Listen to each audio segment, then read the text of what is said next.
If you want a glimpse of what happens to countries when they embrace the mental disorder of extreme liberalism, look no further than Sweden. And no, this is not a hoax, it's not satire, it's not out of the onion, this is a real story. Socialists in Sweden want to tax the population to pay for returning ISIS terrorists to get jobs and reintegrate into society.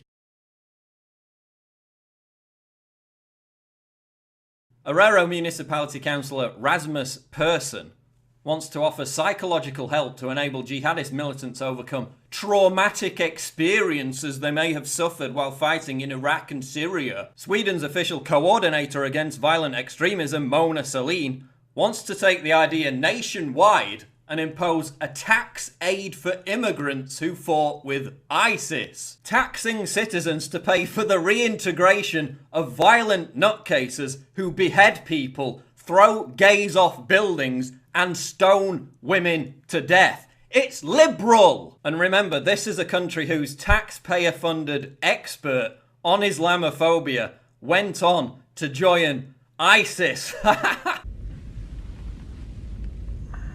Swedish soldier Fredrik Brandberg fired back at this insane proposal by pointing out that the country's combat veterans, some of whom are currently fighting against ISIS militants in Iraq, don't even get offered jobs when they return home. Swedish armed forces responded by saying that was, quote, no longer our business. Marie Harf was completely ridiculed for days on end when she made her infamous jobs for ISIS argument.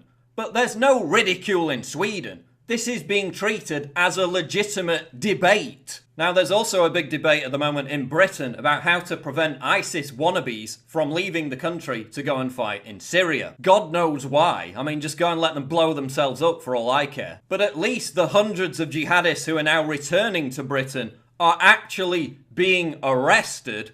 In Sweden, they're about to be given counselling and employment, all at taxpayer expense. But to be fair, Sweden is the shining light in terms of cohesive and beneficial Muslim immigration into the country, right? Well, no, actually, they're the rape capital of Europe and have entire no-go Muslim ghettos where police, firefighters and ambulance workers are attacked on a regular basis. But hey, pandering to violent rapist criminals just isn't progressive enough. Let's roll out the red carpet for terrorists who kidnap women and force them to undergo surgery after every act of rape to restore their virginity. That's compassionate liberalism. Stick a fork in Sweden, because it's done.